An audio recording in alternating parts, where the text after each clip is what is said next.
100 years ago, on June 6, Yuan Shikai passed away with his shattered emperor's dream. If he hadn't been emperor, China wouldn't have split, and he probably wouldn't have died suddenly. Chinese-American historian Tang Digang commented, "One person cannot change the direction of history, but it is possible to disrupt the course of history." Yuan Shikai undoubtedly played such a role during the drastic changes in China 100 years ago. This is his ability, and it also brings his complexity. It takes at least 100 years for historical figures to be seen clearly. His great-grandson Yuan Hongyu said so.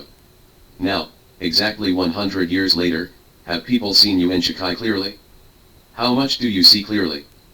One son is down and out, the other son is in a state of disgrace, and the other son is quite respected. Yuan Shikai's title of thief of the country was recognized by his contemporaries in the year of his death. Yuan stealing the country, compiled by Huang Yi, a native of Changsha, came out. 7 years later, even Hu Sijing, a survivor of the late Qing dynasty, wrote The Great Theft of the Country. Yuan Shikai positioned the source of the legal authority of the Republic of China government as the abdication of the Qing emperor in 1912, which is tantamount to erasing the achievements of Sun Yat-sen. After Yuan Shikai's death, Sun Yat-sen swore to protect the law was to re-establish the source of legal authority of the Revolutionary Party to establish a provisional government. It is necessary to restore the provisional constitution of the Republic of China. Stealing the country was put forward in this sense. The evaluation of stealing the country was adopted throughout the Republic of China. But later in the KMT's discourse system, not only the restoration of the imperial system was a big problem, but all of Yuan Shikai's previous behavior is also interpreted negatively, said Ma Yang, a researcher at the Institute of Modern History of the Chinese Academy of Social Sciences. Under the infamy, the fate of the grandchildren of the Yuan family changed drastically. Yuan Shikai had 1 wife and 9 concubines, and had 17 sons and 15 daughters. Yuan Hongyu, the eldest grandson of his 6th son Yuan Keihuan, said, after the grandfather passed away, most of the family members moved to Daingmen, Yanjin, forming a Yuan family compound. At that time, they were afraid that they would be liquidated if they changed dynasties, so it would be difficult to catch them if they hid in the Tianjin concession. Yuan Keding, Yuan Shikai's eldest son, wanted to be the prince and was the one who fanatically pushed his father to proclaim himself emperor. Therefore, many descendants of the Yuan family in Tianjin were reluctant to associate with him.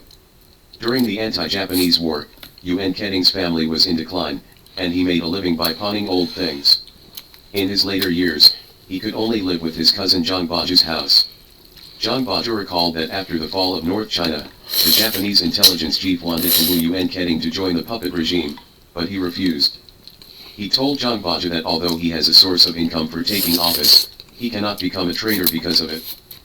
Zhang Baju's daughter, Zhang Chuanke, recalled that when she went to school in the 1940s and 1950s, her textbooks scolded Yuan Shikai, a thief of the country, and Yuan Keding, an ambitious Yuan Keding, but the Yuan Keding she saw when she returned home was already in his 70s. The old man does not look like a modern Cao Pai at all. Contrary to Yuan Keding's ever-hot prince dream, Yuan Kuan, Yuan Shikai's second son, opposed his father's proclaiming emperor from the very beginning. While his elder brother was vigorously promoting the imperial system, Yuan Kuan was obsessed with poetry and opera, and made friends with celebrities. In the autumn of 1915, rumors of Yuan Shikai proclaiming himself emperor were rampant. Yuan Kuan took his concubine to visit the summer palace and go boating on Kunming Lake. The sensation was considered to be his voice against the imperial system. After the grandfather passed away, my grandfather also moved to Tianjin, but he often went to Shanghai. Yuan Kuan's granddaughter Yuan Jing told the reporter of Global People, because he likes to sing operas and calligraphy, Shanghai has many fans and literary friends. He is also the eldest brother of the Shanghai youth gang. This flirtatious second son has married several concubines, and he has dated countless women. He didn't do any more work, and only earned some money by selling his inscriptions. Compared with his elder brother Yuan Keding, his lifestyle is beautiful and unrestrained. When he died in 1931, he was only 42 years old. It is said that thousands of people attended the funeral, including disciples of the youth gang and prostitutes who came spontaneously. The Yuan family has a saying, the eldest son Keding is the most powerful, the second son Kuan is the most talented, and the 6th son Keihuan is the richest. Compared with his 2 elder brothers, Yuan Keihuan, who embarked on the industrial road, was much luckier in his life. When my grandfather was still alive, my grandfather and several brothers were sent abroad to study together. They were all taken by Yanjiu, the later father of Nankai, and traveled to Europe, America, and other countries. The schools and majors were selected by Yanjiu, studying military affairs, history, chemistry, etc. There are various majors. My grandfather passed away shortly after returning to China. He inherited the stocks of his grandfather and bought some from several brothers, mainly Kailyuan Coal Mine, Yahua Glass Factory, Kixon Cement Company, etc. were all well-known companies in the country at that time. He served as the chairman and general manager of these companies. Later, he also founded Jiangnan Cement Factory, etc. Doing business is a hard road, and Jiangnan, when the cement factory was building an open hearth furnace, he went to the site to inspect it. The weather was very hot and his back was covered with prickly heat. After the founding of New China, he became a national capitalist, but he was respected. My grandfather died on the 15th day of the 8th lunar month in 1956. From then on, our family will not celebrate the Mid-Autumn Festival. Yuan Hongyu told the Global People reporter. The evaluation of Yuan Shikai profoundly affects the fate of future generations. It was very late when Yuan Shikai really entered the academic level and was studied, because the current situation in China was changing too fast, with the chaos in Beiyang, the war of resistance against Japan, and the war of liberation. Wrote the thief Yuan Shikai. Ma Yang said. In this book, Chen Boda called Yuan Shikai a great dictator against the people and regarded him as an unusual person selected and trained by the reactionaries in order to concentrate their forces more effectively to strangle China's progress. For a long time, this evaluation has become the mainstream evaluation of Yuan Shikai by mainland officials. Ma Yang believes, Chen Boda has an academic background, but looking at it now, this book is mainly a political discourse. In the context of anti-Chiang at that time, Yuan Shikai was used to allude to Chiang Kai-shek. But this set of political discourse is profound. It greatly affects the fate of the descendants of the Yuan family. Yuan Jing's father, Yuan Jiaji, is Yuan Qian's youngest son. Speaking of her father, Yuan Jing was very sad. When Yuan Jiaji was in middle school, the Japanese and puppet authorities promoted slavery education. Yuan Jiaji was very resistant to learning Japanese, and led his classmates to play tricks on the Japanese teacher. If he couldn't continue his Japanese class, the teacher reported his situation to the Japanese gendarmerie. One night, people from the school ran to Yuan Jiaji's sister's house, saying that the Japanese were coming to arrest Yuan Jiaji and told him to run away. That year the Wang Puppet Navy recruited people in Tianjin, and my sister signed up for Yuan Jiaji, and he went to Weihai, Shandong to become a Wang Puppet Navy. After more than a year of training, Yuan Jiaji couldn't bear the boring life, so he ran out looking for an opportunity. Soon, Japan surrendered, and Yuan Jiaji served on a warship donated to the nationalist government by the United States, and then went to Taiwan with the nationalist government. But my father didn't like life in Taiwan. He soon got an opportunity to go to Hong Kong and took the opportunity to run back to Tianjin. At that time, Yuan Jiaji was in his 20s and often went to dance halls in Tianjin to dance. Have a good time. After the suppression of counter-revolutionary movement began in 1950, Yuan Jiaji was arrested. Because when he returned to Tianjin, he told his companions that if he couldn't find a job, he would go back to Hong Kong. This sentence made him suspected of being a spy.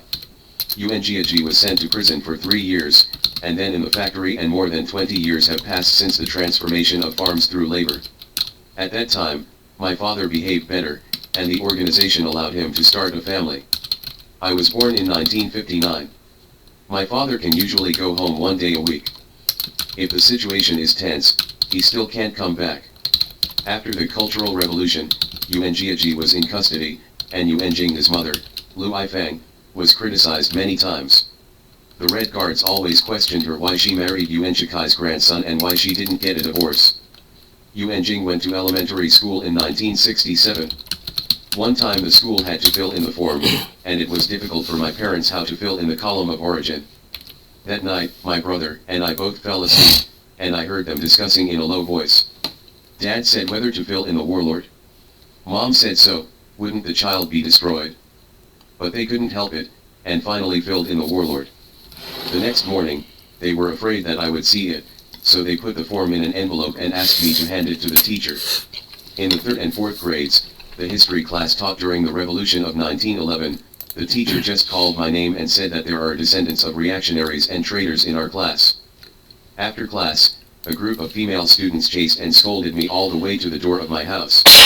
I stretched my legs when I entered the door. Tripped me. How could the child bear this blow, and burst into tears after returning home. Later, when I came to history class, I skipped class. At that time, I was envious when I saw other children wearing the logo of Red Little Soldier. Very small. Yuan Hongyu is 9 years older than Yuan Jing, born in 1950, and his childhood feelings are similar. I remember when I was sensible, I was just beginning to purge hidden counter-revolutionaries. At that time, there were still several members of the 3rd generation of Yuan's family alive, but each family didn't move around very much. Whenever you move around, the neighborhood committee will wonder if you are going to connect and restore. We children are also trembling. When we read the textbooks after school, we always have a sense of inferiority, and feel that my ancestors have done so many bad things, as if I am also guilty. Once, Yuan Hongyu asked the old nanny who had been in contact with Yuan Shikai what kind of person the old man was. She said that the old man never scolded his servants. When greeting him, he nodded. But everyone was afraid of him watching. When he saw him, everyone was too scared to look up.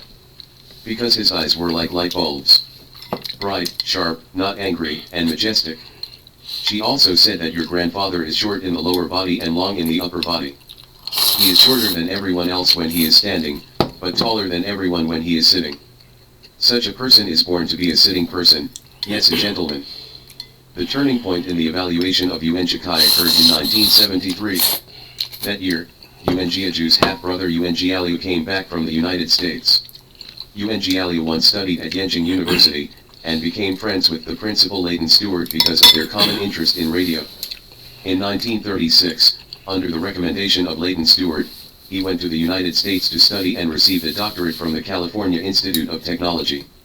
After World War II, he engaged in basic physics research at Brookhaven National Laboratory and Princeton University, and achieved many important achievements. Yuan Jialiu's wife Wu Jianxiong is also a famous nuclear physicist, known as Oriental Madame Curie. In 1973, Yuan Jialiu and his wife returned to China to visit relatives and visited them for more than 7 weeks. They met long-lost brothers and sisters, nephews, and grandchildren who had never met, and were received by Zhou Enlai. The banquet was held in the Anhui Hall of the Great Hall of the People, and Guo Moruo, Jian Suisun, and others were also present. As soon as we met, Zhou Enlai said humorously, "Professor Wu is from Jiangsu, and Professor Yuan is from Henan. Anhui is between Jiangsu and Henan, so I will receive you in the Anhui Hall." They started eating and talking at 6 p.m. that day. It lasted for 6 hours and ended at midnight. According to Yuan Xiaolin, a descendant of Yuan Shikai's 6th brother, Yuan Jialiu, the 3rd uncle, told him later that Zhou Enlai said something to the effect, "There are 3 families in the Yuan family. Your grandfather, Yuan Shikai, is a politician. Your father, Yuan Shikai, K-Wen, is a writer. You, Yuan Jialiu, are a scientist. And now there are members of the Communist Party among the descendants of the Yuan family, and your Yuan family has really improved from generation to generation." Afterwards, academician Lu Hefu, a physicist, received Yuan Jialiu and his wife in Shanghai and presided over their academic lectures and symposiums. In the lower reaches of the Yellow River and the Loess Plateau, engineering experts explained to them the methods of harnessing the Yellow River. The cultural relics and laboratories also visited people's communes and factories, attended classes with students, and talked with educated youth sent to the countryside. Zhou Enlai evaluated Yuan Shikai as a politician and received Yuan Jialiu and his wife with a high standard, which directly brought about a better fortune for the Yuan family. Yuan Jiaji is one of them. Father was freed. He later worked in an auto repair shop under the jurisdiction of the Tianjin Municipal Transportation Bureau and became a member of the Tianjin Municipal People's Political Consultative Conference. Said. Yuan Hongyu's father, Yuan Jiachin, also studied in the United States and returned to China in 1949. He wanted to serve the motherland, but at first no unit dared to accept him, and later he became a middle school teacher. My father started teaching chemistry. After the Cultural Revolution, the school knew that my father had studied in the United States and asked him to teach English. He and my mother have been teachers all their lives. Yuan Shikai's research has a touch of academic warmth. The real comprehensive and objective study of Yuan Shikai in mainland China was after the reform and opening up.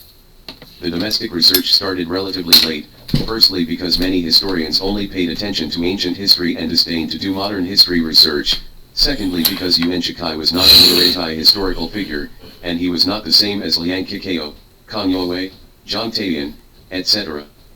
In contrast, what Yuan Shikai left was mostly conversations and official documents, without much self-conscious expression, so there is not much room for research. Ma Yong said, Li Zongji, the old deputy director of the Institute of Modern History of the Academy of Social Sciences, was in the last century. The biography of Yuan Shikai was published in 1980. Although there are still many leftist expressions in it, it has entered the level of academic research. After the 1990s, the academic circles have deepened their research on modern Chinese history. It is wider, and some people who were originally on the altar were pulled down, and there was a trace of academic warmth for people like Yuan Shikai who were originally in the black area. In 2013, a set of 36 volumes of the complete works of Yuan Shikai was published. Luo Basehan, one of the editor-in-chief and a researcher at the Guangzhou Academy of Social Sciences, said, "If you regard the historical events in the late 19th and early 20th centuries as games and compromises between various forces, and study Yuan Shikai in this context, you will be able to evaluate him better. It is in line with the reality. We used to talk about Yuan Shikai's major stains, such as whistleblowing during the reform movement of 1898, stealing the country and seizing power, and signing the 21st Articles to hand over the country and betray the country, etc., etc., are not so simple." Yuan Hongyu said, "In recent years, more and more books about my great-grandfather have been published. The merits and demerits, right and wrong, have become more and more comprehensive. After reading these books, I realized that my great-grandfather was not a monster and clown." Facts. Yuan Jing also went to Beijing to participate in some seminars, and heard some researchers' evaluation of Yuan Shikai's early achievements at the meeting, and felt very relieved. Due to changes in academic circles and social cognition, the descendants of the Yuan family have gradually begun to get rid of the drag of the reputation of thieves of the country and instead stepped into the ranks of after the famous family. Yuan Jiadi, the daughter of Yuan Shikai's fourth son, Yuan Keduan, was a member of the Chinese People's Political Consultative Conference in Tianjin for more than 20 years. She went to Shenzhen in the late 1980s and participated in the largest resort construction project in China at that time, becoming the first batch of entrepreneurs in Shenzhen. After that, she made a lot of money by buying original stocks. After returning to Tianjin, she opened a Western restaurant in the bungalow owned by Yuan's family on 5th Avenue. The reporter of Global People interviewed Yuan Jiadi in 2010. At the age of 86, she still looked exquisite and radiant. In this regard, Yuan Jing and Yuan Jiadi are very similar. She has just retired from her position as director of the Overseas Chinese Affairs Office of Tianjin City, and she is also a member of the Tianjin Municipal People's Political Consultative Conference Women's Sector. Only when she passed by did she have a heavy look in her eyes. I believe that history will give Grandpa a deep evaluation. For decades, she went to the temple to offer incense every Qingming festival and festival days. This is my simple wish for the old man.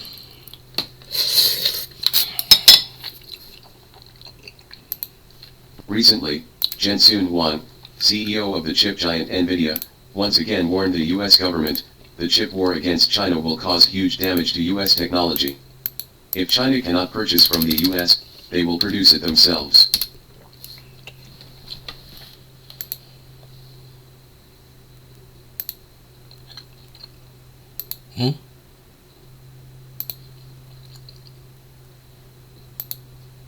Recently, Jensun Huang, CEO of the chip giant Nvidia, once again I don't remember how many technology capital tycoons warned the US government. What they said boiled down to the same meaning: China cannot be sealed. They will create it sooner or later, and our business will be over if it is created. In fact, the laws of physics are universal in any country and field. There is no technology that can be achieved by foreign countries, but China will never be able to achieve it, and there is no technology that can be achieved by memory chips, but graphics cards and computing chips must not be able to achieve it. Do you see how arrogant the memory chip giants were back then? If you want to catch fire, you can catch fire, and if you want to increase the price, you can increase the price. Since the storage particles of Yangtze River storage came out, the fire of foreign manufacturers has been cured. Therefore, what Gates says is useless, what Wang Rongsun says is useless, the future is in China's own hands. The history of the short few years since the trade war proves this point. When the trade war just started and the West blocked chip and lithography machine technology, the senior executives of ASML in the Netherlands once publicly stated that even if the design drawings of lithography machines are made public, China will not be able to manufacture them. In 2021, it will become the laws of physics are the same, so don't speak so absolutely. Then in 2022, it will become it is in our interest to sell lithography machines to China, and this year, it will become China's manufacturing of lithography machines is an act of disrupting the international industrial chain. In terms of graphics cards, the gap between us is indeed a bit big. Now the two major companies, Nvidia and AMD, monopolize the graphics cards in the world, but it is not completely hopeless. At any rate, domestic companies are chasing after them. All of them are good, and there is no longer any bottleneck in the aspect of flashing the card, and even some domestic graphics cards can reach the level of GTX 1080, and there is no problem in playing ordinary games. If you go to JD.com now, you can buy a completely domestically produced personal computer, from the chip to the operating system, and even a single screw has nothing to do with the United States. The vast majority of PC users in China have actually been using high-priced and low-end foreign garbage for a long time. Believe me, computers with domestic hardware have no essential difference in office experience compared with foreign brands. Lenovo, which is purchased by the company and priced at $10,000, may not be as smooth as these purely domestic products. Whether it is a lithography machine or a chip, as long as the problem of creating something from scratch is solved, the rest is actually a matter of time. To be honest, dumping is the only way to stifle China's innovation, blockade. That is to help China become independent and get rid of path dependence. Comrades in the industry revealed to me, China Electronics has done a great job in the localization industry. P-Teng's processor is his family's, Kirin's operating system is his family's, Great Wall's complete machine is his family's, and China's Software's integrator is his family's, covering everything from software to hardware. When all the problems in the domestic chip production line have been broken through, and when the lithography machine is the same as the shield machine, it will be made into a cabbage price, and it will not be certain who will be sanctioned by then. The country's long-term plan is that the current government industry will use 10 to 20 years to raise the entire ecology of domestically produced computers, but at present, it seems that external forces have pushed us, and this process is accelerating. Let's not be blindly confident, and don't belittle ourselves. We have to eat every bite, and we have to take one step at a time. We must believe in the country's will and determination to get rid of the shackles of Western technology and hit the top of the industrial chain. We must believe in the organization and cohesion of concentrating our forces to do great things. We must believe in the wisdom and courage of countless engineers, and we must imagine the power of the world's largest unified market. The whole localized dishes are worth trillions. Think about how many upstream and downstream industrial chains can be driven and how many jobs can be created. If such a large market is kept blocked by the United States, what kind of giant will it breed? The civilian market does not rely on feelings, but on top-down will and organization, and on the ecology spontaneously formed by 1.4 billion people. If you don't let me use it, I will naturally think of various ways to be a 14 the country with a volume of 100 million, the largest market in the world, the largest high-end labor force, the largest organizational and mobilization capabilities, the most complete industrial chain, and the largest total industrial output value. Starts to think of a way, and then there will be a way. How about we count the yesterday's jewel in the crown of industry again? The bottom poor have one thing in common, full of negative emotions. They only complain, and take things for granted. They do not try to understand the ecosystems of all walks of life, nor do they think about the limitations and conditions of each ecological niche. They will complain about their families and jobs, and even absorb a lot of negative information on the internet without knowing it, and they are immersed in anger every day. Their minds are a mess, like headless chickens. This is a typical garbage man. They not only destroy themselves, but also affect the people around them. You must stay away from them. Even if you have an extremely strong, deep-rooted abhorrence of this kind of garbage man, you may escape the infection of this zombie virus. Knowing that there is a virus infection in life, you still wear a mask. How can you not escape desperately when you see this more harmful garbage energy? Looking for a husband, looking for a wife, don't look for this kind of person. Where a person lives is not up to you to decide. Whether a person is born rich or not is not something you can decide. Even the amount of educational resources a person is born with is still not up to you to decide. However, what kind of friends a person chooses and what kind of person they marry is really up to you. Once you meet this kind of person, you must stay away, or you will be unlucky. From a very early age, I have had a very good habit of never listening to people with low cognition. Those who have a mess of brains and don't know what they are doing, just treat them as farts.